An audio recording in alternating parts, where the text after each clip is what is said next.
اگر آپ امریکہ میں اپنا بزنس کھولتے ہیں تو E2 ویزا آپ کو امریکہ میں رہنے کی اجازت دیتا ہے۔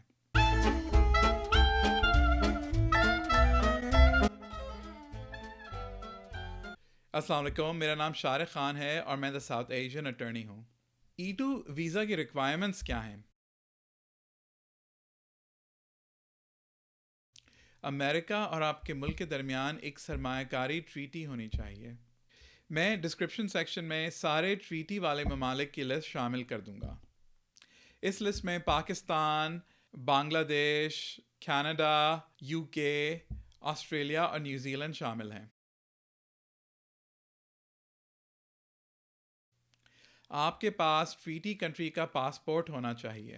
دوہری شہریت بھی قبول ہے، مگر آپ کو اپنے آپ کو ٹریٹی ملک کے شہری کے طور پہ پیش کرنا ہوگا۔ آپ نے اپنے نئے بزنس میں یا تو سرمایہ کاری کی ہو یا سرمایہ کاری کرنے کا عمل شروع کر دیا ہو۔ سرمایہ کاری کیا ہوتی ہے؟ سرمایہ کاری منافع پیدا کرنے کے لیے اپنے سرمایہ کو تجارتی خطرے میں ڈالنے کو کہتے ہیں۔ آپ کے سرمایہ کو نقصان کا خطرہ ہونا چاہیے۔ مثال کے طور پہ آپ امریکہ میں ایک ریٹیل شاپ کھولتے ہیں اور 1 سال کی رینٹ کی ادائیگی ایڈوانس میں کر دیتے ہیں۔ اگر آپ کو E2 ویزا نہیں ملتا تو آپ کی ایڈوانس پیمنٹ ویسٹ ہو جائے گی۔ اس ایڈوانس پیمنٹ کا ویسٹ ہونا ایک تجارتی خطرے کی مثال ہے۔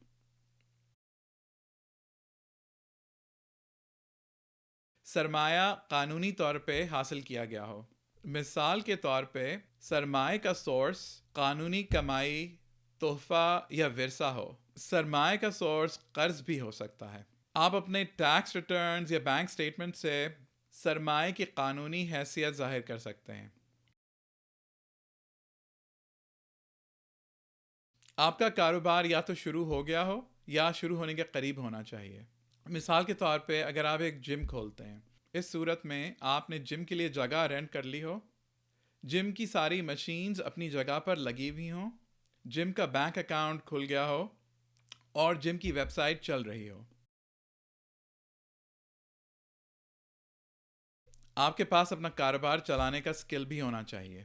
آپ یہ سکل اپنے تعلیمی بیک گراؤنڈ اور تجربے سے دکھا سکتے ہیں۔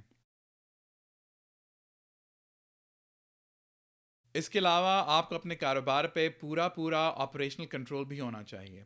تو اس کنٹرول کو دکھانے کے لیے ایک تو آپ کا بزنس میں 50% شیئر ہونا چاہیے اور ایک مینیجریل پوزیشن بھی ہونی چاہیے، جیسے CEO، ڈائریکٹر، پریزیڈنٹ وغیرہ وغیرہ۔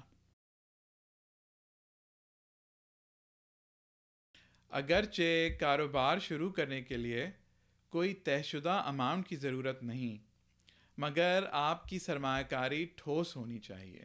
مثلاً ایک مینوفیکچرنگ بزنس میں انویسٹمنٹ لاکھوں ڈالر کا ہو سکتا ہے، مگر ایک کنسلٹنگ فرم میں $1 لاکھ کافی ہیں۔ امریکی گورنمنٹ صرف یہ دیکھنا چاہتی ہے کہ آپ اپنے کاروبار کی کامیابی کے لیے کوشاں ہیں۔ ٹھوس سرمایہ کاری دکھانے کے لیے آپ امپلائیز ہائر کر سکتے ہیں اور ایک بزنس پلان بھی بنا سکتے ہیں جس میں 5 سالہ گروتھ دکھائی جائے۔ اس چیز کا خیال رہے کہ یہ نہ ہو کہ آپ کا بزنس بس آپ کو تھوڑی سی آمدنی مہیا کر رہا ہو۔ آمدنی بھی معنی خیز ہونی چاہیے۔ آپ اپنے E2 سٹیٹس ختم ہونے پہ امریکہ چھوڑ دیں۔ E2 سٹیٹس اس وقت ختم ہوتا ہے جب آپ کا بزنس ختم ہو جائے۔ امریکہ چھوڑنے کا انٹینشن دکھانے کے لیے کسی ثبوت کو دکھانے کی ضرورت نہیں ہے، بس ایک تحریری بیان ہو جس میں امریکہ چھوڑنے کا ارادہ ظاہر کیا ہو۔ آج اتنا ہی، بس پھر نیکسٹ ٹائم ملیں گے انشاءاللہ۔ ان دا مین ٹائم اگر آپ کو مجھ سے سوال کرنے ہوں تو آپ مجھ سے واٹس ایپ میں کانٹیکٹ کر سکتے ہیں یا کنسلٹیشن بک کر سکتے ہیں۔